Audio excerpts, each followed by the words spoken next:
मोहतरम जनाब साहिबे सदर, हजरात, उलमाए किराम, सम्मानित सुधी मंडली, उपस्थित आमार दीनदार ईमानदार मुसलमान भाइयेरा, पर्दार आड़ालेर मा ओ बोनेरा, अस्सलामु आलाइकुम व रहमतुल्लाहि व बाराकातुहू।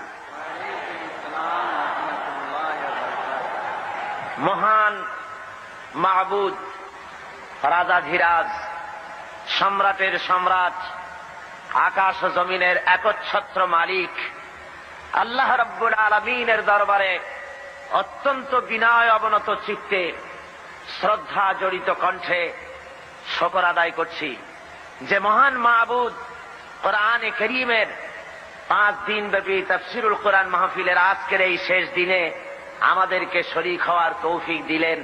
স্বতঃস্ফূর্ত কণ্ঠে জোরে সোরে সবাই পড়েন আলহামদুলিল্লাহ। সুপ্রিয় দর্শক, আসসালামু আলাইকুম ওয়া রাহমাতুল্লাহ। যখন কোরআনের শিক্ষা জীবন থেকে হারিয়ে যায়, যখন মুসলমান নিজের পরিচয় ভুলে যায়, তখন আল্লাহ তাআলা তাদের থেকে সম্মান কেড়ে নেয়। এই বিষয়ে আলোচনা করছেন আমাদের প্রিয় ইসলামিক চিন্তাবিদ আল্লামা দিলওয়ার হোসেন সাইদী রাহিমাহুল্লাহ। বন্ধুগণ, কোরআনে কারীম থেকে গত 4 দিন আপনাদের সামনে আলোচনা করা হয়েছে, আজকেও আলোচনা করা হবে ইনশাআল্লাহ। মানুষ এমন ভাবে মানুষের জনতার ঢল নেমেছে যে কোনো জায়গা নাই। এখানে স্লিপ এসেছে জনাব অধ্যাপক মুজিবুর রহমান সাহেবের, মফিজুর রহমান সাহেবের কাছে, আমি দেখলাম তাতে বলা হয়েছে এগিয়ে বসার জন্য, কিন্তু আমি তো দেখতে পাচ্ছি কালকে এগিয়ে বলার পর এগিয়ে বসছেন, আজকে তো আপনারা জায়গাগুলি নিজেরাই ভরপুর করে বসিয়ে আছেন। সুতরাং আপনারা যেমনে পারেন, যেখানে পারেন, একটু ধৈর্য ধরে আপনারা বসুন, বা যারা দাঁড়িয়ে আছেন দাঁড়িয়ে থাকুন। কি করা যাবে? আল্লাহ রাব্বুল আলামিনের কালাম থেকে যেন আমরা শুনতে পারি এবং আখেরি মুনাজাত করে আল্লাহর কাছে জীবনের আকুতি কাকুতি যেন আল্লাহর কাছে জানাতে পারি। আল্লাহ যেন তৌফিক দেন, সবাই বলুন আমিন। আজকের বরকতপূর্ণ বিশাল মাহফিল থেকে আল্লাহর কোন বান্দাকে যেন শয়তান মুনাজাত থেকে এবং আজকের এই গুরুত্বপূর্ণ আলোচনা থেকে কুল ইন কুনতুম তুহিব্বুনাল্লাহ ফাত্তাবিউনি ইউহিব্বুকুমুল্লাহ ওয়া ইয়াগফির লাকুম যুনুবাকুম ওয়াল্লাহু قل أطيعوا الله والرسول فإن تولوا فإن الله لا يحب الكافرين صدق الله العظيم। কোরআনে কারীম তৃতীয় পারা সূরা আলে ইমরান ৪র্থ রুকু। এই আয়াতটির ব্যাখ্যা দিতে গিয়ে কালকে দীর্ঘ সময় চলে গিয়েছে, শেষ করা যায় না। আসলে এটি এমন একটি আয়াত যেখানে রাসূল পাক সাল্লাল্লাহু আলাইহি ওয়াসাল্লামের ইত্তেবা করার জন্য দুনিয়ার মানুষকে বলা হয়েছে। আল্লাহ রাব্বুল আলামিন বলছেন, নবী আপনি বলে দেন, তোমরা যদি আল্লাহকে ভালোবেসে থাকো, তোমরা যদি আল্লাহর প্রতি ভালোবাসা পোষণ করে থাকো, ফাত্তাবিউনি, তাহলে আমার অনুসরণ করো। তা না হলে আল্লাহকে ভালোবাসার কোনো মূল্য নাই, আল্লাহকে বিশ্বাস করার কোনো মূল্য নাই যদি আমি মুহাম্মদ সাল্লাল্লাহু আলাইহি ওয়াসাল্লামকে অনুকরণ না করো। সুতরাং গোটা পৃথিবীর মানুষের, বিশেষ করে ঈমানদার মুমিন লোকদের বাঁচার একমাত্র পথ এই দুনিয়ায় এবং কিয়ামতেও নাজাতের একটাই পথ, সে পথ হলো মুহাম্মদ সাল্লাল্লাহু আলাইহি ওয়াসাল্লামের অনুসরণ করা। কার অনুসরণ করা? এখন রাসূল পাক সাল্লাল্লাহু আলাইহি ওয়াসাল্লামের কিছু গুণাবলী, কিছু পরিচিতি কোরআনে কারীম দিচ্ছে। তিনি কি মিশন নিয়ে এসেছিলেন এবং কি দায়িত্ব তিনি পালন করেছিলেন, কি করেছিলেন তিনি, এ ব্যাপারে কোরআন শরীফের মধ্যে হুজুরের গুণাবলীর কথা, সিফাতের কথা মোট 4 জায়গায় বলা হয়েছে। এক জায়গায় বলা হয়েছে, ইহুদিরা যারা হুজুরকে অবিশ্বাস করত, তাদের ধারণা ছিল যে আখিরি জামানার পয়গম্বর আমাদের গোষ্ঠীতে, আমাদের বংশে হলো না কেন, একজন উম্মীদের মধ্যে তাকে কেন পাঠানো হলো, আমাদের মধ্যে হলেই তো ভালো হতো। এখন এই কথার জবাবে আল্লাহ বলছেন যে আখিরি জামানার পয়গম্বর যিনি সমস্ত রকমের নবুয়তের সব রকমের লক্ষণ, শর্ত সবকিছু তার মধ্যে থাকা সত্ত্বেও তোমরা বিরোধিতা করছো কি এই কারণে যে তিনি তোমাদের বংশে জন্মগ্রহণ করেনি, তিনি তোমাদের গোত্রে আসেননি, এই কারণেই কি বিরোধিতা করছো? কোরআনে কারীম এটি এভাবে বলছে। هو الذي بعث في الأميين رسولا منهم يتلو عليهم آياته ويزكيهم ويعلمهم الكتاب والحكمة। আল্লাহ রাব্বুল আলামিন বলেন, তিনি সেই আল্লাহ যিনি উম্মীদের ভিতরে তার নবীকে রাসূলকে প্রেরণ করেছেন, মুহাম্মদ সাল্লাল্লাহু আলাইহি ওয়াসাল্লামকে প্রেরণ করেছেন, যিনি তাদেরকে আল্লাহর কিতাব পড়ে শোনাবেন এবং তাদেরকে হিকমত বিজ্ঞান শিক্ষা দিবেন আর তাদের মন মগজকে পরিশুদ্ধ করবেন। এই জন্য আল্লাহ রাব্বুল আলামিন তাকে দুনিয়ায় পাঠিয়েছেন। তার দায়িত্ব ছিল আল্লাহর কিতাব পড়ে শোনাবে। হুজুর সাল্লাল্লাহু আলাইহি ওয়াসাল্লাম তো পড়তে জানতেন না। কোরআন শরীফ যখন নাজিল হতো, হুজুর সাল্লাল্লাহু আলাইহি ওয়াসাল্লাম মুখস্থ করার জন্য খুব তাড়াহুড়ো করতেন, জিহ্বা খুব বারবার নাড়াচাড়া করতেন, যাতে করে কোনো আয়াত বাদ না পড়ে যায়। আল্লাহ রাব্বুল আলামিন হুজুরের এই তাকলিফ দেখে আল্লাহ ঘোষণা করলেন, লা তুহাররিক বিহি লিসানাকা লিতাআজালা বিহি। ও নবী, কোরআন শরীফ মুখস্থ করার জন্য এত তাড়াহুড়া করার কোনো প্রয়োজন আপনার নাই, জিহ্বাকে এত নাড়াচাড়া করার কোনো দরকার নাই। জিবরাইল যখন আপনার প্রতি কোরআন অবতীর্ণ করেন, আপনি আমার জিবরাইলের সাথে একবার মাত্র পড়ে নেবেন, আপনার সিনার ভিতরে গোটা কোরআন শরীফ মুখস্থ করায় দেওয়ার মালিক আমি আল্লাহ। আমি মুখস্থ করাই দেব। শুধু মুখস্থই করাবো না, আমি আপনাকে পড়ার ক্ষমতা দিয়ে দেব। আপনি তেলাওয়াত করতে পারবেন, আপনি তেলাওয়াত করে মানুষকে বুঝাতে পারবেন, সে ক্ষমতাও আমি আপনাকে দান করে দিব। এ হলো এক জায়গা। 2 নম্বরে আরেক জায়গায় আল্লাহ রসুলকে বলছেন, মুনাফিক এবং দুর্বল চিত্ত লোক যারা, তাদের এই অনুভূতি দেওয়ার জন্য যে মুহাম্মদ সাল্লাল্লাহু আলাইহি সাল্লামকে আমি তোমাদের মধ্যে পাঠিয়ে দিয়ে তোমাদের প্রতি আমি বিরাট এহসান করেছি। আমি তোমাদের জন্য বিরাট এহসান করেছি যে নবী তোমাদের মধ্যে আমি পাঠিয়েছি। কোরআনে কারীম বলতেছেন এই কথাটি এভাবে, ওয়ালাম লাকাদ মান্নাল্লাহু আলাল মুমিনিনা ইয বা'আসা ফীহিম রাসূলাম মিন আনফুসিহিম ইয়াতলু আলাইহিম আয়াতিহি ويزكيهم ويعلمهم الكتاب والحكمة। আমি আল্লাহ রাব্বুল আলামিন মুমিনদের উপরে যথেষ্ট অনুগ্রহ করেছেন। আল্লাহ মুমিনদের প্রতি যথেষ্ট অনুগ্রহ করেছেন যে তিনি মুমিনদের ভেতরেই আল্লাহ রাব্বুল আলামিন মানুষের মধ্য থেকে একজন পয়গম্বর পাঠিয়েছেন এবং তাকে দিয়ে কিতাব শিক্ষা দিয়েছেন, তাদের ব্রেইনকে, তাদের মন মগজকে পরিশুদ্ধ করেছেন এবং তাদেরকে কিতাব এবং হিকমত শিক্ষা দিয়েছেন।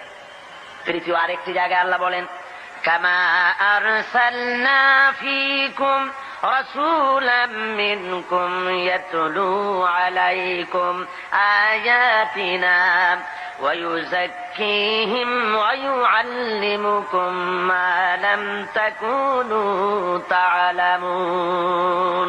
নবীকে পাঠিয়েছি তোমাদের জন্য এই জন্য যে তিনি তোমাদের কিতাব শিখাবেন, তিনি তোমাদের হিকমত দিবেন, তিনি তোমাদের বিজ্ঞান চর্চা করাবেন, তিনি তোমাদেরকে মগজ, তোমাদের ব্রেইন পরিশুদ্ধ করবেন এবং তোমাদেরকে সেই কথা জানাবেন যে কথা তোমরা জানো না। অর্থাৎ তোমাদের কাছে সেই জ্ঞান নাই যেই জ্ঞান দিয়ে এই পৃথিবীর বুকে তোমরা শান্তি লাভ করতে পারবে। এই ইহকালীন জীবনে এবং পারকালীন জীবনে, ব্যক্তিতে, পরিবারে ও সমাজে কোথাও তোমরা তোমাদের জীবনের পূর্ণাঙ্গ শান্তি পেতে পারবে না যতক্ষণ পর্যন্ত মুহাম্মদ রাসূলুল্লাহ সাল্লাল্লাহু আলাইহি ওয়াসাল্লামের অনুকরণ তোমরা না করো। ভাইরা আমার, সরওয়ারে কায়নাত সাল্লাল্লাহু আলাইহি ওয়াসাল্লাম তিনি তার নিজের জীবনকে মানুষের সামনে তুলে ধরেছিলেন। তার চরিত্র ছিল কোরআনের চরিত্র। মুহাম্মদ সাল্লাল্লাহু আলাইহি ওয়াসাল্লামের চরিত্র কিসের চরিত্র ছিল বলুন? হযরতে আয়েশা সিদ্দিকা রাদিয়াল্লাহু তাআলা আনহার খেদমতে কিছু বহিরাগত সাহাবী এসে জিজ্ঞেস করেছিলেন, মা আয়েশা, আপনি আমাদেরকে বলেন হুজুর সাল্লাল্লাহু আলাইহি ওয়াসাল্লামের চরিত্র কেমন, তার আখলাক সম্পর্কে আমারে কিছু শোনান। হযরত আয়েশা বলেন, ওগো সাহাবীরা, তোমরা কি কোরআন শরীফ পড়ো নাই? ওনারা বললেন, হ্যাঁ কোরআন পড়েছি। হযরত আয়েশা বলেন, মুসলমানেরা, তোমরা যদি কোরআন শরীফ পড়ে থাকো, কোরআন যদি তোমরা পড়তে জেনে থাকো, তাহলে রাসূলের চরিত্র জানার জন্য আমার কাছে কেন এলে? যেটা কোরআন শরীফ, তার বাস্তব নমুনা যদি দেখতে চাও তাহলে আল্লাহর নবী মুহাম্মদ রাসূলুল্লাহর দিকে তাকায়া দেখো। জোরে বলেন সুবহানাল্লাহ। তার মানে হলো যেটা কোরআন শরীফ সেইটাই মুহাম্মদ সাল্লাল্লাহু আলাইহি ওয়াসাল্লাম। কোরআন শরীফ নড়তে পারে না, কোরআন শরীফ হাঁটতে পারে না, কোরআন শরীফ কথা বলতে পারে না, কোরআন শরীফ কাগজের মধ্যে লিপিবদ্ধ একটি কিতাব। কেউ যদি আসল কোরআন দেখতে চায়, কেউ যদি চলমান কোরআন দেখতে চায় তাহলে সে যেন মুহাম্মদ সাল্লাল্লাহু আলাইহি ওয়াসাল্লামকে দেখে নেয়। আল্লাহর নবীর 23 বছরের জিন্দেগি হলো কোরআনের জিন্দেগি। জোরে বলেন সুবহানাল্লাহ। 30 পারা কোরআন আর নবীর 23 বছরের নবুয়তের জীবন। হুজুর সাল্লাল্লাহু আলাইহি ওয়াসাল্লাম আল্লাহ রাব্বুল আলামিন তার প্রসঙ্গ উল্লেখ করতে গিয়ে আল্লাহ বলেছেন যে তিনি শুধুমাত্র একজন নবী ছিলেন না, সাথে সাথে নবুয়তের দায়িত্ব তিনি পালন করেছেন এবং তিনি হারাম এবং হালালের বিধান শুধু কোরআন শরীফেই করা হয়নি, মুহাম্মদ সাল্লাল্লাহু আলাইহি সাল্লামকেও পাওয়ার দেওয়া হয়েছে হালাল এবং হারামের বিধান তিনিও নির্ধারণ করার ক্ষমতা আল্লাহ তাকেও দিয়েছেন। কোরআন শরীফ বলতেছে ইয়ামুরুহুম বিল মারুফি ওয়া ইয়ানহাহুম আনিল মুনকার ওয়া ইউহিল্লু লাহুমুত তাইয়্যিবাতি ওয়া ইউহাররিমু আলাইহিমুল খাবাইস। আল্লাহ রাব্বুল আলামিন বলেন তিনি মানুষকে ভালো কাজের জন্য আদেশ দেন আর মন্দ কাজ থেকে ফিরায় রাখেন, আর হালাল এবং হারাম জিনিসগুলি তিনি বেছে দেন, নির্ধারণ করে দেন। সুতরাং কোরআন শরীফের মধ্যে হালাল হারামের বিধান আল্লাহ যা দিয়েছেন এখানেই শেষ নয়, মুহাম্মদ সাল্লাল্লাহু আলাইহি সাল্লামকেও আল্লাহ রাব্বুল আলামিন লেজিসলেটিভ পাওয়ার তাকেও দান করেছেন, অর্থাৎ আইন তৈরি করার তিনি শারে' ছিলেন, শরীয়ত প্রণয়নকারীও ছিলেন। জোরে বলেন সুবহানাল্লাহ। বিরাট ক্ষমতা আল্লাহ তাকে দান করে দিয়েছিলেন। মুহাম্মদ আল্লাহর কথা মানা যেমন ফরজ, মুহাম্মদ সাল্লাল্লাহু আলাইহি ওয়াসাল্লামের কথা মানা সুন্নত না নফল? বলেন বলেন তো কি? আপনারা তাহলে নিশ্চয়ই বুঝতে পেরেছেন মুহাম্মদ সাল্লাল্লাহু আলাইহি ওয়াসাল্লামের কথা মানা শুধু নফল নয়, সুন্নত শুধু নয়, বরং আরো বেশি। আল্লাহর কথা মানা যেমন ফরজ, মুহাম্মদ সাল্লাল্লাহু আলাইহি ওয়াসাল্লামের কথা মানা তেমন ফরজ। কেমন করে হলো তা? হয়েছে এইভাবে, আল্লাহ রাব্বুল আলামিন তিনি ঘোষণা করেছেন ওয়া মা আতাকুমুর রাসূলু ফাখুযুহু ওয়া মা নাহাকুম আনহু ফান্তাহু। তোমাদের রাসূল তোমাদের জন্য যা আনয়ন করেছেন, তিনি যা তোমাদেরকে দিয়েছেন তা তোমরা গ্রহণ করো, আর যা নিষেধ করেছেন তার থেকে তোমরা ফিরে থাকো। তার অর্থ হলো মুহাম্মদ সাল্লাল্লাহু আলাইহি ওয়াসাল্লাম যা আদেশ করেছেন তা মানা ফরজ, আল্লাহর হুকুম অনুযায়ী। কার হুকুম অনুযায়ী? ফরজ। আর হুজুর যা নিষেধ করেছেন তার থেকে ফিরে থাকা, আল্লাহর হুকুম অনুযায়ী তার থেকে ফিরে থাকা কি? ফরজ। রাসূল যেটা নিষেধ করেছেন তা করা হারাম, যা আদেশ করেছেন তা পালন করা ফরজ। কথা বুঝে আসছে ভাইরা আমার? আল্লাহ তার রাসূলকে এভাবে করে ক্ষমতা দিয়ে দিলেন, তাকে বিচারক হিসাবে আল্লাহ বানাইছেন দুনিয়ার ভিতরে সোশ্যাল জাস্টিস, সামাজিক সুবিচার প্রতিষ্ঠার জন্য আল্লাহ তার দায়িত্ব দিলেন। আল্লাহ বলছেন ইন্না আনসালনা ইলাইকাল কিতাবা বিল হাক্কি লিতাহকুমা বাইনান নাসি বিমা আরাকাল্লাহ। হে নবী, আমি সত্য সহকারে আপনাকে পাঠিয়েছি, আপনি আপনার উপরে যে কিতাব অবতীর্ণ করেছি সেই কিতাব দিয়ে আপনি মানুষের উপরে বিচার ফয়সালা করবেন, আর মানুষের সামনে আপনি আমার কোরআন দিয়ে বিচার ফয়সালা করবেন, যেটা আমি আপনার প্রতি অবতীর্ণ করেছি। আল্লাহর আইন দিয়ে মানুষের উপরে শান্তি প্রতিষ্ঠা কিভাবে হতে পারবে সেটা আপনি আমার কোরআন দিয়ে মানুষের সামনে সেট করবেন। সুতরাং মুহাম্মদ সাল্লাল্লাহু আলাইহি ওয়াসাল্লাম যে ফয়সালা দিয়েছেন, যে আইন দিয়েছেন মানুষের চলার ব্যাপারে, অর্থনীতি, সমাজনীতি, রাজনীতি, এমন কোন ব্যাপার নাই যে ব্যাপারে হুজুর কথা বলেননি। হুজুরের ফয়সালা যদি কেউ না মানে, মুসলমান দাবি করার পর যে ব্যক্তি পড়ল লা ইলাহা ইল্লাল্লাহ, লা ইলাহা ইল্লাল্লাহ, লা ইলাহা ইল্লাল্লাহু মুহাম্মাদুর রাসূলুল্লাহ, তার দায়িত্ব হলো, মুমিনের দায়িত্ব হলো রাসূলের হুকুম শুনলো আর সাথে সাথে মাথা পেতে দেবে। কোরআন শরীফ বলছে ইন্নামা কানা কাওলাল মুমিনিনা ইযা দুউ ইলাল্লাহি ওয়া রাসূলিহি লিয়াহকুমা বাইনাহুম আন ইয়াকুলু সামি'না ওয়া আতা'না। মুমিনদেরকে যখন আল্লাহ এবং তার রাসূলের দিকে ডাকা হয়, আল্লাহ এবং রাসূলের পক্ষ থেকে কোনো অর্ডার দেওয়া হয়, তখন মুমিন যারা তারা আল্লাহর মীমাংসা এবং তার রাসূলের দেওয়া ফয়সালা মেনে নেবে, আর শোনার সাথে সাথে বলবে সামি'না ওয়া আতা'না, শুনলাম এবং আনুগত্যের মস্তককে অবনত করে দিলাম। এটা হলো মুমিনের কাজ। আর মুনাফিক কি করে? আল্লাহ বলেন শোনো, মুনাফিক কারা? যারা নাকি আল্লাহর কলেমার দাবি করে, মুসলমানের দাবি করে, ইসলামের দাবি করে, অথচ ইসলাম পালন করে চলে না, আল্লাহ এবং আল্লাহ রসুলের হুকুম মানতে রাজি নয়। এদেরকে কি বলা হয়? মুনাফিক। যাদের মুখের কথার কাজের মিল নাই তাদেরকে কি বলা হয়? এই মুনাফিকদের আচরণ সম্পর্কে আল্লাহ বলেন, وَإِذَا قِيلَ لَهُمْ تَعَالَوْا إِلَى مَا أَنزَلَ اللَّهُ وَإِلَى الرَّسُولِ رَأَيْتَ الْمُنَافِقِينَ يَصُدُّونَ عَنكَ صُدُودًا। আল্লাহ রাব্বুল আলামিন বলেন, যখন এই লোকদেরকে ডাকা হয় আল্লাহ এবং আল্লাহ রসুলের দিকে, তখন যারা মুনাফিক তাদেরকে তুমি দেখতে পাবে তারা আস্তে করে কেটে পড়বে। মুনাফিকরা কেটে পড়ে, তারা বলে আর শুনতে, তারা যখনই আল্লাহ এবং আল্লাহ রসুলের হুকুম শোনে তখন তারা বলে যে ধর্ম হলো এটা ব্যক্তিগত ব্যাপার, এটা আমার ইচ্ছা মানি বা ইচ্ছা হয় না মানি, তা নিয়ে এত বাড়াবাড়ি করার কি দরকার। ওরা বলে যে কোরআন শরীফে আছে লা ইকরাহা ফিদ্দীন, ধর্মের ব্যাপারে বাড়াবাড়ি নাই, সুতরাং তোমার কাজ তুমি করো, আমার কাজ আমি করি, এই কথা তারা নিজেরা বলতে থাকে। আসলে যখন একটি মানুষ কলেমা পড়ে মুসলমান হয় তখন তার অধিকার নাই যে তার ইচ্ছে মতো ব্যক্তিগত ভাবে ধর্ম পালন করবে আর বলবে এটা আমার ইচ্ছার উপরে নির্ভর করে, এমন কথা কেউ বলতে পারবে না। প্রত্যেকটি মুসলমানকে মুহাম্মদ সাল্লাল্লাহু আলাইহি সাল্লাম যে কথা বলেছেন আল্লাহ এবং তার রাসূলের কথার সামনে মাথা নত করে দিতেই হবে। একজন সাহাবী আর একজন ইহুদি রাসূল পাক সাল্লাল্লাহু আলাইহি সাল্লামের কাছে এসেছিলেন, এসে ওই ইহুদি মুসলমানের বিরুদ্ধে নালিশ করেছে আল্লাহর নবীর দরবারে। নবীজি সব শুনে ফয়সালা দিলেন ইহুদির সপক্ষে। মুসলমান ব্যক্তি অসন্তুষ্ট হয়ে চলে গেলেন হযরত ওমরের কাছে, গিয়ে বললেন, ভাই ওমর, আমি আপনার কাছে এসেছি একটা বিচারের সানি করার জন্য। তো বলে, প্রথমে কার কাছে গিয়েছিলে? গিয়েছিলাম মুহাম্মদ সাল্লাল্লাহু আলাইহি ওয়াসাল্লামের কাছে, ইহুদির সাথে আমার সাথে একটা ব্যাপার নিয়ে ঝগড়া হয়েছে, কিন্তু মুহাম্মদ সাল্লাল্লাহু আলাইহি ওয়াসাল্লাম সেটা শুনিয়া রায় দিলেন ইহুদির পক্ষে, অথচ আমি মুসলমান, আমি নামাজ পড়ি, আমি চাঁদা দেই, আমি জিহাদে যাই, অথচ আমার পক্ষে রায় দেওয়া হলো না। বলুন তো দেখি কেমন কথা। আল্লাহ আপনাকে বড় রাজনৈতিক জ্ঞান দান করেছেন, আপনি আমার এই ফয়সালাটা করে দেন। হযরত ওমর বললেন, আল্লাহর বান্দা অপেক্ষা করো, আমি তোমার ফয়সালা করে দিতেছি। বাড়ির মধ্যে ঢুকলেন, একটা তরবারি নিয়ে এলেন, তরবারিটা খাপ থেকে বের করে হযরত ওমর বললেন, আল্লাহর বান্দা শোনো, যে ব্যক্তি মুহাম্মদ সাল্লাল্লাহু আলাইহি ওয়াসাল্লাম ফয়সালা করে দেওয়ার পর নিজেকে মুসলমান দাবি করে আর তারপরে সেই ফয়সালা মেনে নিতে পারে না, দ্বিধা দ্বন্দ্বে ভোগে অথবা তার ছানি করতে আসে, ওই লোকের ফয়সালা এইরকম করে করে দিতে হয়। তরবারি দিয়ে আঘাত করলেন, লোকটা দুই টুকরা হয়ে জমিনের উপরে পড়ে গেল। সারা এলাকায় খবর হলো হযরত ওমর মুসলমান হত্যা করেছেন।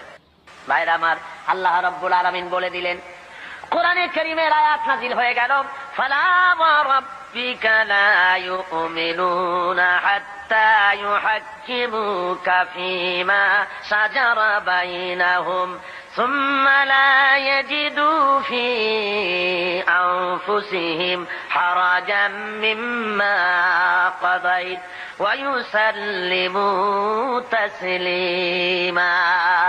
হে নবী, আপনার আল্লাহর কসম, আপনার রবের কসম, সে ব্যক্তি মুমিন নয়, সে ব্যক্তি মুমিন নয় যে ব্যক্তি আপনি ফয়সালা দেওয়ার পর, আপনি সিদ্ধান্ত দেওয়ার পর ওই সিদ্ধান্ত মেনে নিতে এতটুকুন দ্বিধা দ্বন্দ্বে ভোগে, মানতে পারে না, সন্দেহ পোষণ করে, আপনার আল্লাহর কসম সে ব্যক্তি মুমিন না। আল্লাহ রাব্বুল আলামিন জানিয়ে দিলেন, নবী গো আপনি বলে দেন হযরত ওমর কোন মুসলমান হত্যা করেনি, হযরত ওমর যাকে হত্যা করেছে সে হলো মুনাফিক। আল্লাহ সেই বিচারে খুশি হয়ে গেছেন। কলেমা পড়ার পর, মুসলমান দাবি করার পর আল্লাহর দেওয়া অর্থনীতি, সমাজনীতি, রাজনীতি যারা মানতে রাজি না, ওদেরকে এই জমিনে বসবাস করার কোন অধিকার আল্লাহ দিতে চান না। অর্থাৎ মুনাফিক হওয়া চলবে না, দুটো পথ আছে, হয় কাফের হও, না হয় মুমিন হও, মাঝখানে থাকতে পারবে না, মুনাফিক হতে পারবে না। দুই পথের যে পথে খুশি সে পথে চলে যাও, হয় ইসলামকে বাদ দাও, ইসলাম পছন্দ হয় না, আল্লাহ পছন্দ হয় না, রাসূল পছন্দ হয় না, চলে যাও, বেরিয়ে যাও। আছে না এমন? আছে না লোকজন ইসলাম ভালো লাগে না, ইসলাম পছন্দ হয় না, আবার তারা বলে কয় যে জনগণের কোমল হৃদয়, তাদেরকে, তাদের কোমল ভাব অনুভূতিকে ধর্মের নামে রাজনীতি করে ব্যবহার করা হয়। জনগণের হৃদয় তো কোমল থাকবেই, কোমল হওয়া স্বাভাবিক, নরম হওয়া স্বাভাবিক, যেহেতু জনগণ হলো ইমানদার, দিনদার। আর যারাই কথা বলে তারা জেনাকার, মদখোর, বদমাশ, কলিজা কঠিন, তাই কোরআনের আওয়াজ তাদের কলিজায় পৌঁছায় না। ভাইরা আমার, সুতরাং আল্লাহ রাব্বুল আলামিন এই লোকগুলি আল্লাহ সম্পর্কে তাদের কথা হলো যে আল্লাহর আইন, এমনি মুসলমান তারা দাবি করবে, কিন্তু কোরআন মানতে রাজি না। কোরআন আল্লাহর কিতাব মানবে, কিন্তু কোরআনের আইন মানতে রাজি না, রাসূলের কথা মানতে রাজি না। আল্লাহ রাসূলকে ছেড়ে দিয়ে কার্ল মার্কসের গোলাম হবে, মুহাম্মদ সাল্লাল্লাহু আলাইহি ওয়াসাল্লামকে বাদ দিয়ে লেনিনের গোলাম হবে, পছন্দ হয়, কিন্তু রাসূলের গোলামি পছন্দ হয় না। যদি তাই হয় অবস্থা, তাহলে আল্লাহ নোটিশ দিয়েছেন। কি দিয়েছেন বলুন? কি দিয়েছেন? আল্লাহ রাব্বুল আলামিন বলেন, ইয়া মাশারাল জিন্নি ওয়াল ইনস, হে মানুষেরা আর হে জিনেরা, ইন ইসতাতা'তুম আন তানফুযু মিন আকতারিস সামাওয়াতি ওয়াল আরদ ফানফুযু লা তানফুযুনা ইল্লা বিসুলতান। আমার ইসলাম যদি ভালো না লাগে, আমার কোরআন যদি পছন্দ না হয়, আমার নবী যদি ভালো না লাগে, বেরিয়ে যা আমার আকাশের নিচের থেকে, আমার জমিনের উপর থেকে বেরিয়ে যা, চলে যা। ইসলাম ভালো লাগে না, রাসূল ভালো লাগে না, কোরআন ভালো লাগে না, বেরিয়ে যা। এমন দেশে যা, যদি সম্ভব করতে পারো এমন দেশে চলে যাও যেই দেশে আমার সূর্য নাই, যে দেশে আমার চাঁদ নাই, যে দেশে আমার বাতাস নাই, যে দেশে আমার পানি নাই, যে দেশে আমার অক্সিজেন নাই। এমন কোন দেশ যদি পাও সে দেশে চলে যাও। আছে নাকি এমন কোন দেশ? তোমার কার্ল মার্কস যদি পৃথিবী বানিয়ে থাকে কোথাও, সেখানে বেরিয়ে যাও। লেনিন যদি কোন ভূখণ্ড তৈরি করে থাকে, সেখানে চলে যাও। আল্লাহর আকাশের নিচে, আল্লাহর জমিনের উপরে বাস করবা, আল্লাহর দেওয়া পানি খাবা, আল্লাহর বাতাস দিয়ে অক্সিজেন গ্রহণ করবে, আল্লাহর জমিনের ধান খাবে, আল্লাহর গাভীর দুধ খাবে। আর কার্ল মার্কসের গোলামি হতে পারে? যদি বলুন পারে।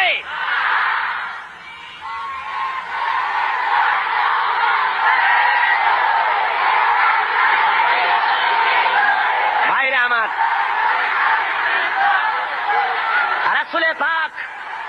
রাসূলে পাক জোরে বলেন সাল্লাল্লাহু আলাইহি ওয়াসাল্লাম স্পষ্টভাবে ঘোষণা করেছেন, লা ইউমিনু আহাদুকুম হাত্তা ইয়াকুনা হাওয়াহু তাবআন লিমা জিতু বিহ। আল্লাহর কসম, তোমাদের মধ্যে কেউ ঈমানদার হতে পারবে না। কে বলতেছেন? আল্লাহ রাসূল বলছেন, তোমাদের ভিতরে কেউ ঈমানদার হতে পারবে না ততক্ষণ পর্যন্ত, যতক্ষণ পর্যন্ত তারা নিজেদের প্রবৃত্তি কর্তৃক পরিচালিত হতে থাকবে এবং আমি যে জিনিস নিয়ে এসেছি তার অনুসরণকারী না হবে, ততক্ষণ পর্যন্ত মুমিন হতে পারবে না। আমি যা এনেছি আল্লাহর কাছে থেকে, সেটা অনুসরণ করা লাগবে। আমি যে অর্থনীতি দিয়েছি, রাসূল যে অর্থনীতি দিয়েছেন, রাসূল যে সমাজনীতি দিয়েছেন, রাসূল যে রাষ্ট্রনীতি দিয়েছেন, রাসূল যে পথ দেখিয়েছেন, এই পথ যদি না মানে, রাসূল বলেছেন কখনো মুমিন হতে পারবে না। কে বলেছেন? আল্লাহর নবী বলেছেন। সুতরাং মুমিন মুসলমান যারা, তাদেরকে আল্লাহর দেওয়া এই বিধান অনুযায়ী আল্লাহর রাসূলের আনুগত্যের সামনে মাথা নত করে দিতে হবে। কি জন্য দিতে হবে? আল্লাহর হুকুম অনুযায়ী। আল্লাহ রাব্বুল আলামিন বলেন, ওয়া মা আরসালনা মির রাসূলিন ইল্লা লিইউতাআ বিইযনিল্লাহ। আমি যে রাসূলই পাঠিয়েছি তাকে আনুগত্য করার জন্যই পাঠিয়েছি, আর তা আল্লাহর হুকুমে। নবীর আনুগত্য করতে হবে, এটা কার হুকুম? বলুন জোরে, কার হুকুম? নবীর আনুগত্য করতে হবে আল্লাহর হুকুমে। আল্লাহ রাব্বুল আলামিন বলছেন, মান ইউতি'র রাসূলা ফাকাদ আতা আল্লাহ। যে ব্যক্তি রাসূলের আনুগত্য করলো, সে আল্লাহর আনুগত্য করলো। যে রাসূলের আনুগত্য করলো, সে কার আনুগত্য করলো? আল্লাহ রাব্বুল আলামিনের। সুতরাং প্রত্যেকটি মুসলমানকে তার ব্যক্তি, পরিবার, সমাজ ও রাষ্ট্রে, জীবনের সকল দিক ও বিভাগে একমাত্র তাকে আইন মেনে চলতে হবে। কার? আল্লাহ এবং তার রাসূল পাক সাল্লাল্লাহু আলাইহি ওয়াসাল্লামের পথ তাকে অনুসরণ করে চলতে হবে। এই জন্য আল্লাহ বলছেন, আতিউল্লাহ ওয়া আতিউর রাসূল। তোমরা আল্লাহর, কুল আতিউল্লাহ ওয়া রাসূল, আল্লাহ এবং রাসূলের আনুগত্য করো। তোমার জীবনের মুক্তি এই পথে। এই পথ ছাড়া তোমার জীবনের আর কোনো মুক্তি হতে পারে না। আজকে মানুষের জন্য অর্থনৈতিক মুক্তি, লোকেরা মনে করে ইসলাম হলো একটি ধর্ম মাত্র। ইসলাম কি? শুধুমাত্র একটি ধর্ম। এই কথা ছড়ানো হচ্ছে তথাকথিত প্রগতবাদী, নাস্তিক্যবাদীর ধ্বজাধারীরা। তারা চতুর্দিকে ছড়াচ্ছে ইসলাম হলো শুধুমাত্র একটি ধর্ম, এতে আছে শুধু নামাজ, রোজা, হজ, যাকাতের কথা, অর্থনৈতিক কোনো বক্তব্য নাই। সুতরাং ধর্মের দিক থেকে আমরা নামাজ, রোজা ঠিকই করবো আল্লাহর, কিন্তু অর্থনৈতিক মুক্তির জন্য কার্ল মার্কসের কাছে যাওয়া ছাড়া আমাদের কোনো পথ নাই, সমাজতন্ত্র করা ছাড়া কোনো পথ নাই। এই কথা তারা বলে বেড়াচ্ছে এবং আমাদের যুবকদেরকে তারা সর্বনাশ করতেছে। বলুন ঠিক কিনা? আপনারা আমাকে বলেন, এই কোরআন শরীফে আল্লাহ কি অর্থনৈতিক বক্তব্য রাখেন নাই? রাজনৈতিক বক্তব্য নাই? সমাজনীতির বক্তব্য নাই? সব এর মধ্যে ভরা আছে। কিন্তু দুঃখের বিষয়, আমার কলেজ ইউনিভার্সিটির ছাত্রগুলি যারা ওখানে পড়াশোনা করছে তার একটি অংশকে আজকে তাদেরকে বিরুদ্ধে নিয়ে নেওয়া হয়েছে। তারা আমার ঘরের ছেলে, অথচ ইসলামকে তারা মুসলমানদের বলে ধর্মান্ধ। মুসলমানদের কি বলে? ধর্মান্ধ। আর ওরা হয়েছে প্রগতিবাদী, প্রগতিশীল। প্রগতি হওয়া যায়, ইসলামরে যত গালি দেওয়া যাবে, রসুলকে গালি দিয়ে যত কবিতা লেখা যাবে, ততই প্রগতিশীল হয়, ততই প্রগতিবাদী হয়। ঠিক কিনা কর? সুতরাং আপনার আমার ছেলেকে যারা ধ্বংস করলো, নষ্ট করলো, ওদের চেনার দরকার আছে না? জোরে বলেন, ওদের চেনার দরকার নাই? কেন আমার ছেলে নষ্ট করলো? আমার ওই ছেলে ইউনিভার্সিটি কলেজে আজকে যারা লেনিন এবং মার্কসের গোলাম হয়েছে, এই ছেলেগুলি তো আমার ছেলে ছিল, আপনার ছেলে ছিল, আমার ভাইয়ের ছেলে ছিল। এই ছেলেগুলিকে কেন নষ্ট করলো? নষ্ট করেছে ইউনিভার্সিটি এবং কলেজের তথাকথিত এক শ্রেণীর প্রফেসরেরা। সব না, এক শ্রেণীর শিক্ষকরা। কোন শ্রেণী? যেই শ্রেণীর শিক্ষকরা মস্কো থেকে ট্রেনিং পেয়েছে, পেন্টাগনের ট্রেনিং পেয়েছে, পিকিং এর ট্রেনিং পেয়েছে, শান্তিনিকেতন থেকে মগজ ধোলাই করে পাঠিয়ে দেওয়া হয়েছে চট্টগ্রাম ইউনিভার্সিটিতে, পাঠানো হয়েছে রাজশাহী ইউনিভার্সিটিতে, পাঠানো হয়েছে ঢাকা ইউনিভার্সিটিতে। বিভিন্ন ইউনিভার্সিটি থেকে বসে এসব অধ্যাপক, শিক্ষক নামের কলঙ্ক আমার দেশের হাজার হাজার ছেলেকে বেঈমান বানিয়ে দিল। বলুন ঠিক কিনা?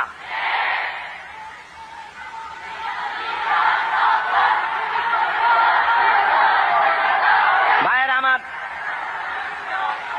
আজকে আমাদেরকে বুঝতে হবে, ওই ইউনিভার্সিটিগুলিতে যদি কোরআনে কারীম পড়ানো হতো, যদি রাসূলের হাদিস পড়ানো হতো, রাসূলের অর্থনীতি যদি পড়ানো হতো, ছেলেগুলি খারাপ হতো না, সব মুহাম্মদ সাল্লাল্লাহু আলাইহি ওয়াসাল্লামের অনুসারী হয়ে যেত। ঠিক কিনা বলেন? আল্লাহ রাব্বুল আলামিন কোরআনে কারীমের মধ্যে অর্থনীতি দিয়ে ভরপুর করে দিয়েছেন। সমস্ত কথা বলেছেন, শ্রমিকের ব্যাপারে কথা বলেছেন, কৃষকদের ব্যাপারে কথা বলেছেন। পুঁজিবাদকে ইসলাম আশ্রয় দেয়নি, বরং অর্থনৈতিক একটি সামাজিক সুবিচার, একটি সুষম বন্টন নীতির কথা আল্লাহ রাব্বুল আলামিন বলেছেন। এই পৃথিবীর সমস্ত সম্পদের আসল মালিক কে? জোরে বলুন কে? লিল্লাহি মা ফিস সামাওয়াতি ওয়া মা ফিল আরদ। পড়েন সবাই আমার সাথে, লিল্লাহি মা ফিস সামাওয়াতি ওয়া মা ফিল আরদ। আসমান আর জমিনের সবকিছুর একচ্ছত্র মালিকানা হলো আল্লাহর। কিন্তু আল্লাহ রাব্বুল আলামিন ওই মালিক আল্লাহর সম্পদ থেকে কাউকে কাউকে এর মালিক, এর কিছু সময়ের জন্য রক্ষক বানায় দেন, কিছু সময়ের জন্য আমানতদার বানায় দেন। যার কাছে যতটুকু জমি আছে, টাকা আছে, সম্পদ আছে, এগুলি তার কাছে আমানত মাত্র। আল্লাহ কোরআনে কারীমের মধ্যে বলেন, وَأَنفِقُوا مِمَّا جَعَلَكُم مُّسْتَخْلَفِينَ فِيهِ।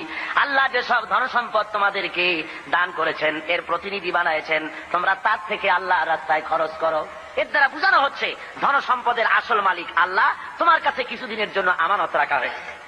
আর ওই ধনীদেরকে বলা হয়েছে, وَالَّذِينَ فِي أَمْوَالِهِمْ حَقٌّ مَّعْلُومٌ لِّلسَّائِلِ وَالْمَحْرُومِ। ধনীদের সম্পদের মধ্যে গরিবদের অধিকার আছে। আল্লাহ রাব্বুল আলামিন বলছেন ধনীদেরকে যে গরিবরা তোমার করুণার পাত্র নয়, বরং তোমাদের সম্পদে আছে তাদের অধিকার, সে অধিকার তোমরা আদায় করে দাও। এবারে আল্লাহ রাব্বুল আলামিন এভাবে করে কোরআনের মধ্যে বারবার এই কথা বলেছেন, ওয়ানফিকু মিম্মা রাযাকনাকুম, আমি তোমাদেরকে যে রিজিক দান করেছি তার থেকে তোমরা খরচ করো গরিব জনসাধারণের জন্য। প্রশ্ন উঠলো, হে রাসূল কি খরচ করব? আল্লাহ জবাবটা শিখাই দিলেন, ওয়ায়াসআলুনাকা মাযা ইউনফিকুনা কুলিল আফওয়া। আল্লাহ রাব্বুল আলামিন বলেন, নবী হে, আপনাকে প্রশ্ন করা হয় কি খরচ করব, আপনি বলে দেন প্রয়োজনের অতিরিক্ত জিনিস আল্লাহর রাস্তায় খরচ করে দাও, যেটা তোমার কাজে লাগছে না, তোমার ব্যক্তিগত এবং তোমার পরিবারের জন্য রেখে বাকি জিনিসটা তুমি আল্লাহর রাস্তায় মানুষের জন্য, গরিবদের জন্য খরচ করে দাও। তিরমিজি শরীফের হাদিসের মধ্যে এসেছে, আল্লাহ রাসূল বলেছেন, মানুষের প্রত্যেকটি আদম সন্তানের খাওয়া, পড়া, শিক্ষা, চিকিৎসা, বাসস্থান, এই জিনিসগুলির গ্যারান্টি আল্লাহ রাব্বুল আলামিন দিয়ে থাকেন, ইসলামী সরকার দিয়ে থাকে। ইসলাম অর্থনৈতিক নিরাপত্তার জন্য যেসব ব্যবস্থা গ্রহণ করেছে, তার সবচাইতে বড় কথা হলো সমাজের কর্মক্ষম ব্যক্তি যারা কাজ করতে পারে না তাদের রুজির জন্য তারা পরিশ্রম করবে, যারা কাজ করতে পারে তারা পরিশ্রম করবে। এটা হলো ইসলামের কথা। কোরআনে কারীমের মধ্যে সূরা জুমায় একথা বলা হয়েছে, فإذا قضيت الصلاة فانتشروا في الأرض وابتغوا من فضل الله واذكروا الله كثيرا لعلكم تفلحون।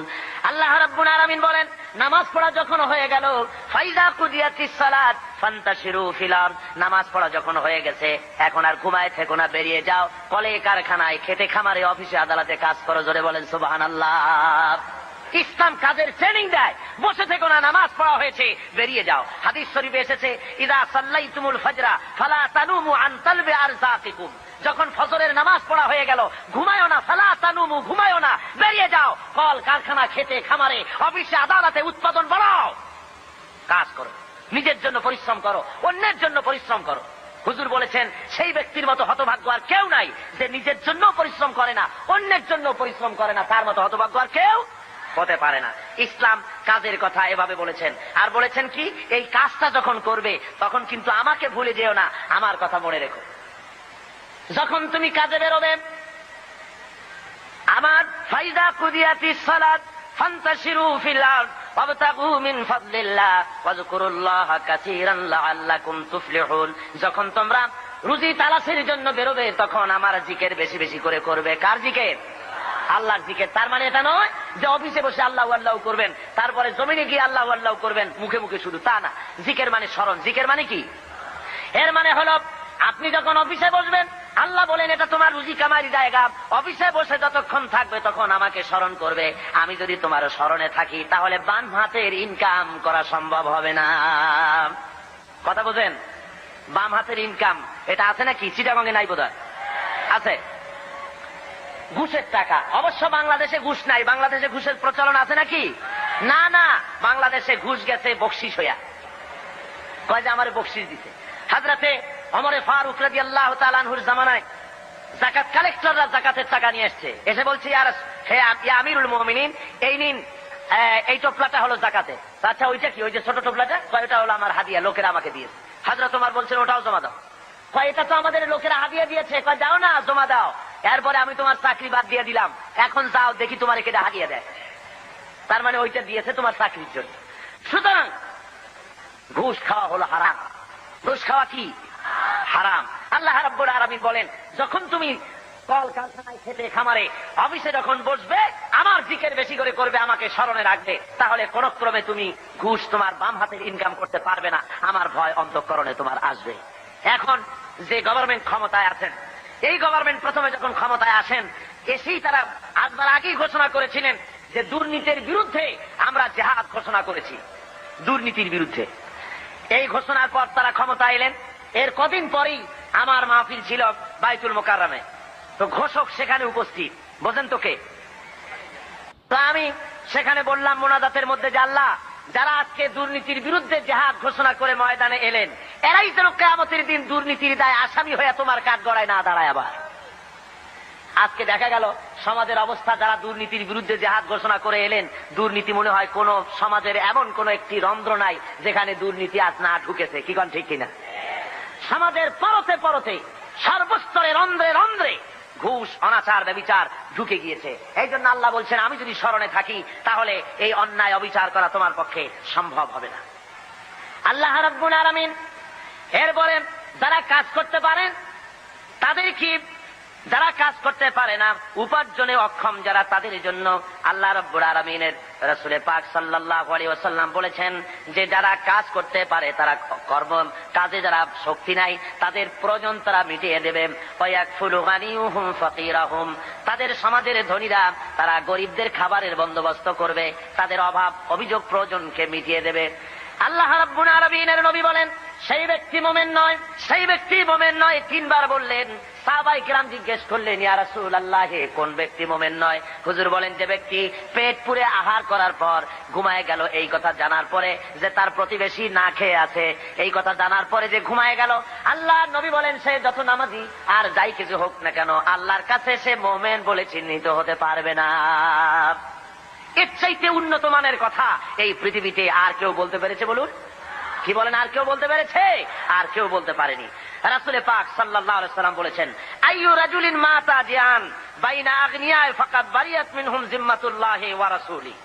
আল্লাহর নবী বলেন, কোন ধনাঢ্য এলাকার ভিতরে কোন গরিব মানুষ যদি মারা যায়, কোন মানুষ যদি না খেয়ে মারা যায় কোন ধনাঢ্য এলাকার ভিতরে, তাহলে ওই এলাকার ধনী ব্যক্তিদের সঙ্গে আল্লাহর সাথে এবং তার রাসূলের সাথে কোনো সম্পর্ক থাকবে না, সমস্ত সম্পর্ক বিচ্ছিন্ন হয়ে যাবে। জোরে বলেন নাউজুবিল্লাহ।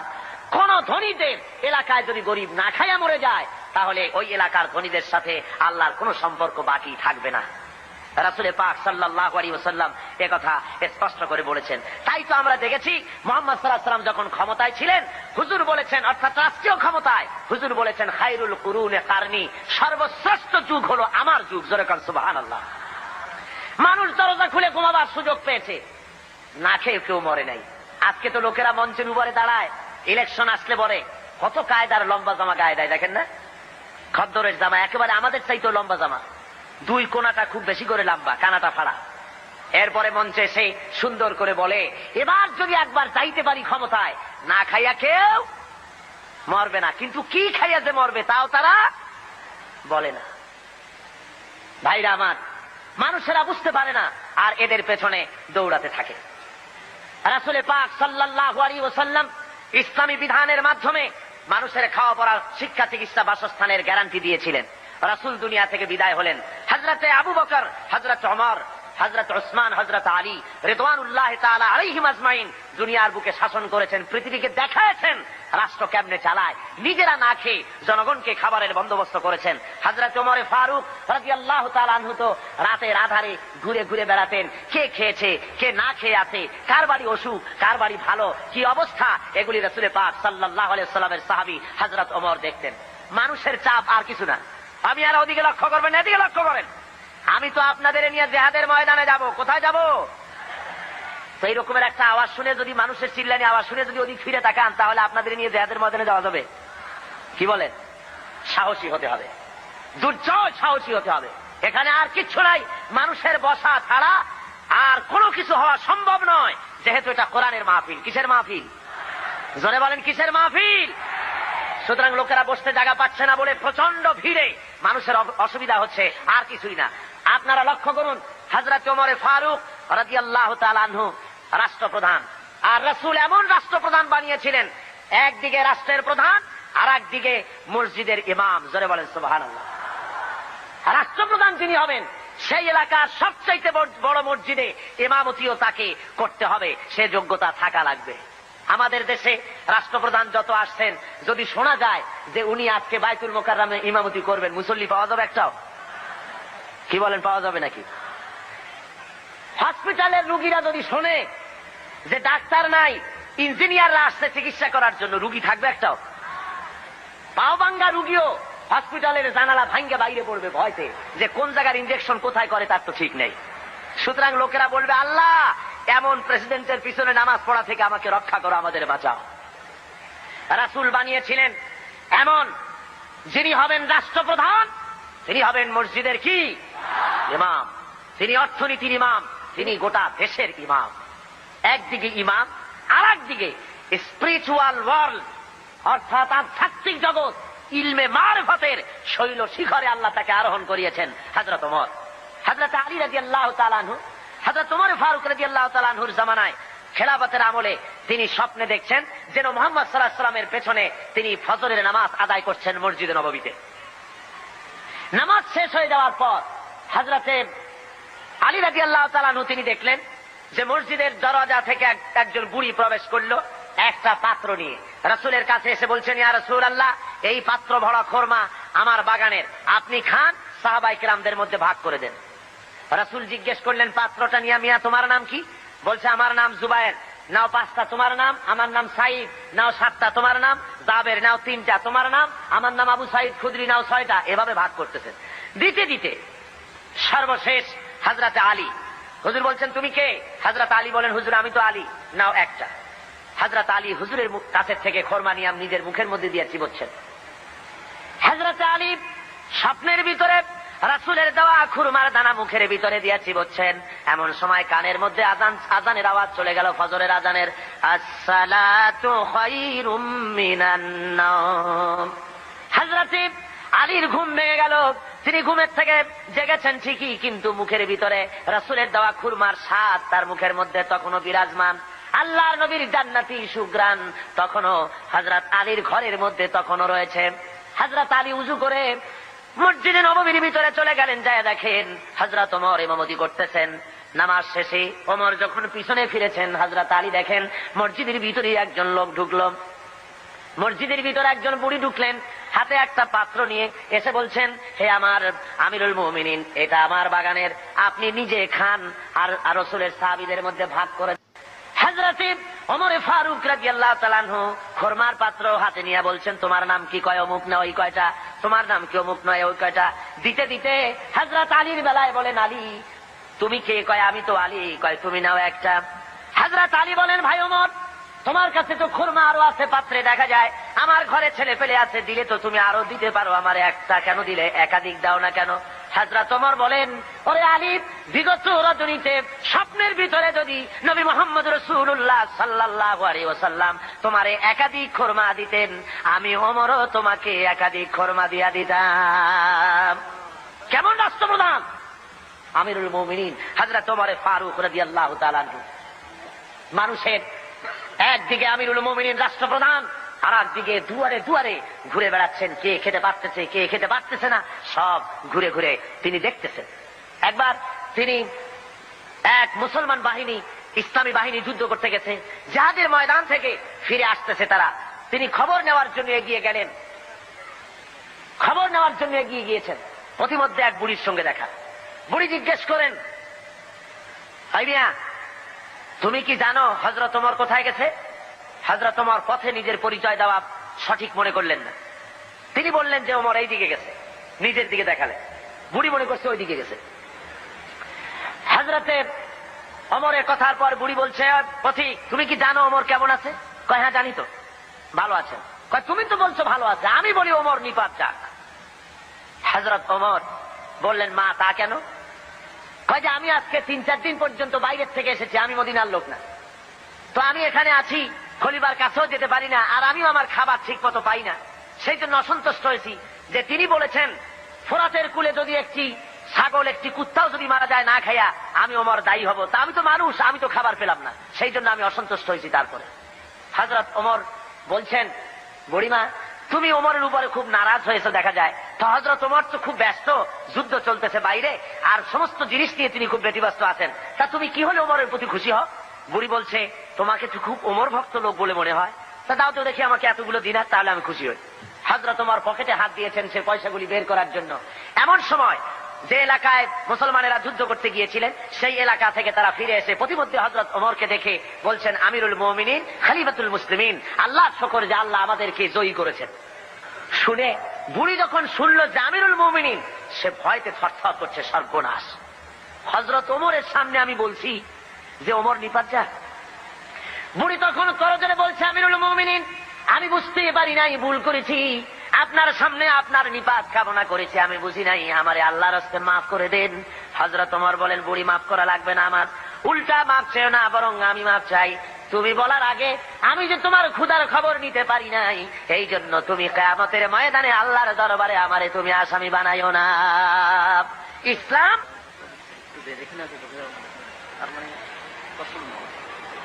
বন্ধুগণ, মানুষের প্রচন্ড ভিড়ে মানুষ মারা যাবার উপক্রম হচ্ছে কোন কোন আশেপাশে। তো আমি যদি আপনাদের বলি একটু চাপতে, আপনারা কি পারবেন? আমিও জানি আপনারা পারবেন, কিন্তু দাঁড়াবেন না, কেউ দাঁড়াবেন না, দাঁড়াবার কোনো পারমিশন নাই, বেয়াদবি করবেন না। বসা অবস্থায় একটু এগোন তো, বসা অবস্থায় চতুর্দিক থেকে কেউ কোনো মুসলমান দাঁড়াবে না, বসা অবস্থায় একটু চেপে আসেন আর একটু মহব্বতের সাথে জিকির করেন, লা ইলাহা ইল্লাল্লাহ, খুব জোরে করেন, লা ইলাহা ইল্লাল্লাহ,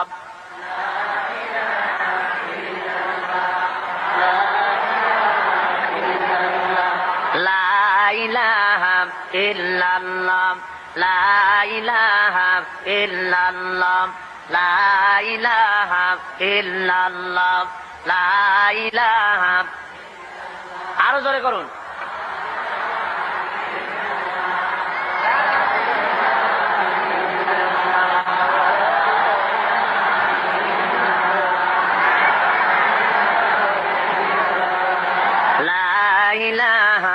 ইল্লাল্লাহ লা ইলাহা লা ইলাহা ইল্লাল্লাহু মুহাম্মাদুর রাসূলুল্লাহ। ভাইরা আমার, ইসলাম যাকাতের মাধ্যমে এবং পারস্পরিক দানের মাধ্যমে মানুষের দরিদ্রতা দূর করার ব্যবস্থা করেছে। হযরত ওমর ইবনে আব্দুল আজিজ রাহমাতুল্লাহ আলাইহির যুগে বাজারে বাজারে শহরাত করা হতো, যাকাত কে নেবে, যাকাত কে নেবে, একটা লোক যাকাত নেব আমি, এইরকম লোক পাওয়া যায় নাই। জোরে কোন সুবহানাল্লাহ, লোক পাওয়া যায় না। হযরত ওমর ইবনে আব্দুল আজিজ রাহমাতুল্লাহ আলাইহির জামানায় একটা লোক অনেকগুলি যাকাতে সদকার টাকা নিয়ে ঘুরতেছেন, কারে দেবে গরিব তালাশ করতেছে। তালাশ করতে করতে 3 দিন হয়ে গেছে, পায়নি। শেষ পর্যন্ত মরুদ্যানের ভেতরে বসে জিমোচ্ছে। এমন সময় দেখে যে আর একটা লোক সেখানে আসছে, গায়ের জামা কাপড় ময়লা, বিরাট একটা গাচ্ছি। তারে বলছে, আসসালামু আলাইকুম ভাই, আল্লাহ মেহেরবানি আপনারে পায়ে গেছি, আমি আজকে 3 দিন পর্যন্ত সদকার টাকা নিয়ে ঘুরতেছি, কারে দেবো কোনো লোক পাই না, আপনার মতো একটা গরিব লোক পায়ে গেছি, আপনি দয়া করে আমার টাকাগুলি নিয়ে আমারে বাঁচা। ওই লোকটা বলছে, মিয়া তোমার মাথায় স্ক্রু ঢিলা টিলা নাকি? তুমি কি মনে করছো আমার ওই টোপলার মধ্যে ছেঁড়া খাতা? আমার টোপলার তোমার ওর মধ্যে কয় টাকা? কয় যে এত। তা আমারটা গুনিয়ে দেখো, তোমারটা চাইতে অনেক বেশি। তুমি ঘুরছো 3 দিন, আমি ঘুরেছি 1 সপ্তাহ। পুরা এলাকায় সদকার টাকা নিতে পারে এমন গরিব খুঁজা পাইলাম না। জোরে বলেন সুবহানাল্লাহ, জোরে বলেন সুবহানাল্লাহ। এটা কিসের বরকতে হয়েছে? ইসলামের বরকতে। জোরে বলেন কিসের বরকতে? ইসলামের বরকতে। আল্লাহ রাব্বুল আলামিনের হাবিব বলেন, তুখাযু মিন আগনিয়াইহিম ওয়া তুরাদ্দু আলা ফুকারাইহিম, ধনীদের কাছ থেকে যাকাত নাও আর গরিবদের কাছে দিয়ে দাও। যদি যাকাত দিতে কেউ অস্বীকার করে, তাহলে হাফেজ ইবনে হাজার আসকালানী রাহমাতুল্লাহ আলাইহি তিনি বুখারী শরহ ফাতুল বারীর মধ্যে তিনি লিখেছেন, ফামানিম তানিয়া উখিযাত মিনহু ফারান, অর্থাৎ যদি কেউ যাকাত দিতে গভর্নমেন্টের হাতে অস্বীকার করে, জবরদস্তি করে তার কাছ থেকে যাকাত আদায় করে নাও। যাকাত দিতেই হবে বাই হুক এন্ড ক্রুক, গভর্নমেন্টের হাতে। তাই বলে এই বর্তমান হাজী সাহেব গভর্নমেন্টের হাতে না। বর্তমান গভর্নমেন্ট আইন করেছেন, যাকাত বোর্ড গঠন করেছেন। আমি প্রেসিডেন্টের সামনে বলেছি, সেই গভর্নমেন্টের হক নাই, অধিকার নাই যাকাত আদায় করার, যে গভর্নমেন্ট নামাজ কায়েম করে না। الذين يمكناهم في الارض اقاموا الصلاه واتوا الزكاه وامروا بالمعروف ونهوا عن المنكر। আল্লাহ রাব্বুল আলামিন বলেন, আমি যদি মানুষকে, মুমিনদেরকে যদি ক্ষমতা দেই, 4খানা কাজ করবে। কয়খানা বলুন? মুমিন ব্যক্তিদের যদি আমি ক্ষমতা দেই, 4টা কাজ করবে। প্রথম কাজ হলো, প্রথম নম্বরে নামাজ আদায় করবে, নামাজ কায়েম করবে, নামাজ প্রতিষ্ঠা করবে। অর্ডার দিয়ে দিবে নামাজ পড়তে হবে বাধ্যতামূলক। কোন অফিসার, কোন স্কুল, কোন কলেজ, কোন ইউনিভার্সিটি নামাজের অর্থে চলতে পারবে না, নামাজের সময় বন্ধ করে দিতে হবে। বা জামাত নামাজ আদায় করবে মুসলমান, তারপরে আবার কাজ শুরু করবে। অর্ডার হবে গভর্নমেন্টের পক্ষ থেকে, নামাজ পড়তেই হবে, আল্লাহর হুকুম। অনেকে বলে, কয় হুজুর শুধু তো একটু নামাজ পড়ি না, নইলে আমি লোকটা আসলে খারাপ না। দান সৎকা করি, রোটারি, লায়ন্স, অ্যাপেক্স, লিও, তারপরে ফ্রিমেসন, এই ধরনের অনেক সংগঠনের সাথে থাকি, আর চক্ষু শিবির করি, চোখ ভালো করে দিই, খাবার দিই, শীত বস্ত্র দেই। আমি লোক খারাপ না, শুধু যা নামাজ পড়ি না তাই বলে আমার ইমান নষ্ট হলো নাকি? আমি বলি, মিয়া ইমানই তো নাই, তার নষ্ট হবে কি? ইমাম থাকার জন্য নামাজ জরুরি। যার নামাজ নাই, লা দীনা লিমান লা সালাতা লাহু, যার কাছে নামাজ নাই তার কাছে ইমান নাই। সুতরাং নামাজ হলো দিনের খুঁটি, ইমাদুদ্দিন, দিনের পিলার। পিলার নাই তো আপনার ছাদ হবে কেমনে, ঘরবাড়ি হবে কেমনে? হইতে পারে? পিলার ছাড়া ঘরবাড়ি হয়? হতে পারে না। সুতরাং নামাজ প্রতিষ্ঠা যে গভর্নমেন্ট করে না, ভালো কাজের আদেশ করা এবং অন্যায়ের প্রতিরোধ যে করে না, তার সেই গভর্নমেন্টের অধিকার নাই যাকাত বোর্ড গঠন করে যাকাত আদায় করা। জোরে বলেন, অধিকার আছে? কোন অধিকার নাই। ভালো কাজের আদেশ করা তো দূরের কথা, অন্যায়ের প্রতিরোধ তো দূরের কথা। বর্তমান গভর্নমেন্টের সময় সবচাইতে বেশি অবৈধ কার্যকলাপ বেশি ঘটেছে, বলেন ঠিক কিনা? সুতরাং শরীরের ভিতরে যদি হয় ক্যান্সার, ব্লাড ক্যান্সার অথবা হার্ট ক্যান্সার, মাথায় যদি লক্ষ্মীবিলাস মাখে, লক্ষ্মীবিলাস তেল, আশ্চর্য মলম যদি বুকে মাখে, ক্যান্সারের কোন উপকার হবে? হবে না। দেশটারে বেহায়ামি, অশ্লীলতা, মদ, জুয়া, জেনা, ব্যভিচার, সুদ, ঘুষ দিয়ে ভরে ফেলানো হয়েছে। সুতরাং আপনার এই যাকাত বোর্ড গঠন করে এই দেশকে ভালো বানাবার কোন উপায় হতে পারে না। সেই জন্য রাসূল বলেছেন ইসলামী গভর্নমেন্টের হক হলো যাকাত আদায় করবে, যদি কেউ না দেয় তাহলে জবরদস্তি করে আদায় করবে। হযরতে আবু বকর সিদ্দিক রাদিয়াল্লাহু তাআলা আনহু যাকাত মুনকিরিনে যাকাত, যারা যাকাত দিতে অস্বীকার করেছিলেন, তাদের সম্পর্কে তিনি বলেছিলেন ওয়াল্লাহি লাউ কাতিলান্না মান ফাররাকা বাইনাস সালাতি ওয়াজ যাকাত, আল্লাহর কসম আমি যুদ্ধ ঘোষণা করব, জিহাদ করব যারা যাকাত দিতে অস্বীকার করে। অর্থাৎ কাফেরদের বিরুদ্ধে জিহাদ করা যেমন ফরজ মনে করি, অনুরূপ ভাবে আমি যারা যাকাত দিতে অস্বীকার করে তাদের বিরুদ্ধে জিহাদ ঘোষণা করতে, জিহাদ করা আমি ফরজ মনে করি। সুতরাং মুসলমান সমাজের মধ্যে, ইসলামী সমাজে যাকাত গভর্নমেন্ট আদায় করে, জনগণের অভাব প্রয়োজন মিটায় দেয়। কেউ 10 তলায় বাস করবে আর কেউ গাছতলায় থাকবে, এই সিস্টেম ইসলামের কাছে নাই। ইসলাম মানুষকে সমান করে দিতে পারে, এই ব্যবস্থা পৃথিবীতে আর কেউ করে দিতে পারে না। রাসূল পাক সাল্লাল্লাহু আলাইহি ওয়াসাল্লাম বলেছেন, তিনি আজকে যেমন পৃথিবীতে ব্যাংক আছে, এরকম একটি ব্যাংক উদ্বোধন করেছিলেন আল্লাহর নবী। আজকের ব্যাংকগুলি তো সুদভিত্তিক ব্যাংক, আর হুজুর যে ব্যাংক উদ্বোধন করেছিলেন সে ব্যাংকের নাম ছিল বাইতুল মাল। কি নাম ছিল? বাইতুল মাল নামক ব্যাংক উদ্বোধন করতে গিয়ে আল্লাহর নবী বলেছিলেন মান তারাকা দায়নান আও দিয়ান ফালাইয়া। আল্লাহর নবী বলেন, যদি কোন ঋণগ্রস্ত ব্যক্তি ঋণ পরিশোধ না করে যদি মারা যায়, তাহলে আমি মুহাম্মদ সাল্লাল্লাহু আলাইহি ওয়াসাল্লাম তার পূর্ণ ঋণের ভার নিয়ে নিলাম। শুধু ঋণ শোধের ভারই নিলাম না, তার বিধবা স্ত্রী এবং তার অসহায় ছেলে পেলে এতিম বাচ্চাগুলি সবগুলির বোঝা আমি মুহাম্মদ সাল্লাল্লাহু আলাইহি ওয়াসাল্লাম আমার কাঁধে উঠাইয়া নিলাম। এর নাম ইসলামী স্টেট। রাষ্ট্রপ্রধান গোটা দেশের সবকিছুর জন্য তাকে দায়ী হতে হয় এবং জনগণের খেদমত করার জন্য প্রস্তুতি নিতে হয়। আর এই পথ একমাত্র দিতে পারে ইসলাম, আর কেউ দিতে পারে না। সেই জন্য ইসলাম এই যাকাতের ভিত্তিতে, যাকাত ব্যবস্থার মাধ্যমে জনগণকে ইসলামের পথ দেখিয়েছে, তাদেরকে অভাব অভিযোগ দূর করেছে, খাওয়া পড়া, শিক্ষা, চিকিৎসা, বাসস্থানের গ্যারান্টি দিয়েছে। এই ব্যবস্থা আর কেউ দিতে পারে না। আল্লাহ রাব্বুল আলামিন কোরআনে কারীমের মধ্যে বলেন, কায়লা ইয়াকুনা দুলাতাম বাইনাল আগনিয়াই মিনকুম, তোমাদের কিছু সংখ্যক ধনীদের হাতে যেন সম্পদ পুঞ্জীবিত হয়ে না থাকে, গুটি কয়েক ধনীদের কাছে যেন সম্পদ পুঞ্জীবিত হয়ে না থাকে, বরং তা স্প্রেড করে গোটা সমাজের মধ্যে যেন যাকাত সৎকার আকারে তা যেন ছড়িয়ে যায়।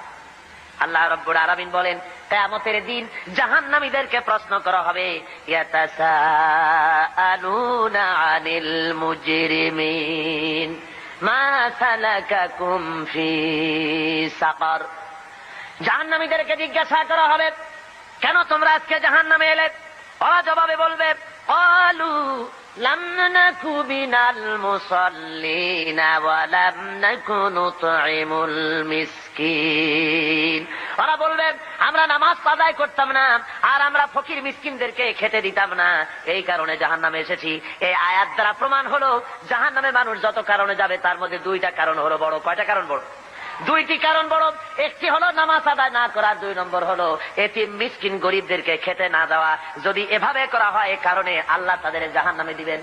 আল্লাহ রাব্বুল আলামিন বলেন, আরাআইতাল্লাযী ইউকাযযিবু বিদ্দীন। পড়েন সবাই, আরাআইতাল্লাযী ইউকাযযিবু বিদ্দীন ফাযালিকাল্লাযী ইয়াদউল ইয়াতীম ولا يحض على طعام المسكين فويل للمصلين الذين هم عن صلاتهم ساهون الذين هم يراءون ويمنعون الماعون। হে নবী, আপনি কি দেখেছেন ওই ব্যক্তিকে যে পরকালকে অস্বীকার করেছে, দিনকে অস্বীকার করেছে? পরকাল আর দিনকে অস্বীকার করেছে কারা? যারা নাকি এতিমকে গলায় ধাক্কা দিয়েছে আর মিসকিনকে খেতে দেয়নি। এতিমের গলায় ধাক্কা মারা আর মিসকিনকে খেতে না দেওয়া পরকালকে অস্বীকার করার শামিল। জোরে বলেন সুবহানাল্লাহ। কত বড় কথা! এতিম মিসকিনকে গলায় ধাক্কা মারা এবং মিসকিনকে খেতে না দেওয়া, এতিমকে ধাক্কা দেওয়া, আল্লাহ রাব্বুল আলামিন বরদাস্ত করেন না। পরকালকে অস্বীকার করার শামিল এগুলি হয়ে যায়। তাই ইসলাম বলেছে গরিব মিসকিনকে ভালো ব্যবহার করো, তাদেরকে খাবার দাও, পড়ার দাও। আর এর সব কিছুর দায়িত্ব হলো গভর্নমেন্টের। ইসলামী গভর্নমেন্ট যদি হয়ে যায়, কোরআনের রাজ যদি কায়েম হয়ে যায়, তাহলে কেউ 1000 বিঘা জমির মালিক হবে, আর কারো রান্নাঘর উঠাবার জায়গা থাকবে না। এই ব্যবস্থা ইসলাম হলে এ ব্যবস্থা থাকতে পারবে না। সুতরাং শহরের দেশের সবচাইতে ভালো বাড়িটিতে প্রেসিডেন্ট থাকবেন, ভালো ভালো বাড়িগুলিতে মন্ত্রীরা থাকবেন, জেলার সবচাইতে ভালো বাড়িতে কমিশনার বা ডিসি থাকবেন, আর জনগণ থাকবে কুড়ে ঘরে, থাকার জায়গা নাই। Kamalapur rail station, Chittagong rail station, স্টেশনে কোন রকম করে মাথা গুঁজে থাকবে। ইসলাম এই ব্যবস্থা করে না। সকলের থাকা, খাওয়া, পড়া, শিক্ষা, চিকিৎসা, বাসস্থান দেয় কে? জোরে বলেন, কে দেয়? ইসলাম দেয়। আজকে শ্রমিকদেরকে তথাকথিত সমাজবাদীরা তারা বলে ইসলামের কাছে অর্থনীতি নাই। আরে বাবা, ইসলামের কাছে নাই, তুমি পেলে কোত্থেকে? তোমার কার্ল মার্কস, তোমার লেনিন যতটুকুন পেয়েছে ইসলামকে রিসার্চ করে তার থেকে একটুখানি নিতে চেষ্টা করেছে। কথা বুঝতে পেরেছে? ইসলাম দিয়েছে শ্রমিকের অধিকার। শ্রমিকের অধিকার কে দিয়েছে বলুন?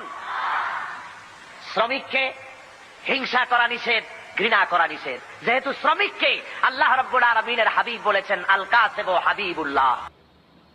সম্মানিত দর্শক, আমরা অনেক সময় ইসলামকে নিজের মতো করে বুঝি, কিন্তু ইসলামকে বোঝা যায় কেবল কোরআন ও বিশ্বনবী সাল্লাল্লাহু আলাইহি সাল্লামের আলোয়। যে জাতি একদিন পৃথিবীতে নেতৃত্ব দিত, আজ সেই জাতি পরাধীন। কারণ আমরা ইসলামকে জীবন থেকে দূরে সরিয়ে দিয়েছি। আমরা নাম রেখেছি মুসলমান, কিন্তু আচরণ, চিন্তা আর ব্যবহারে ইসলামকে ভুলে গেছি। মনে রেখো, যে জাতি ইসলামকে বুঝে আল্লাহ তাআলা সেই জাতিকে সম্মান করে, আর যে জাতি ইসলামকে উপেক্ষা করে আল্লাহ তাআলা তার থেকে সম্মান কেড়ে নেয়।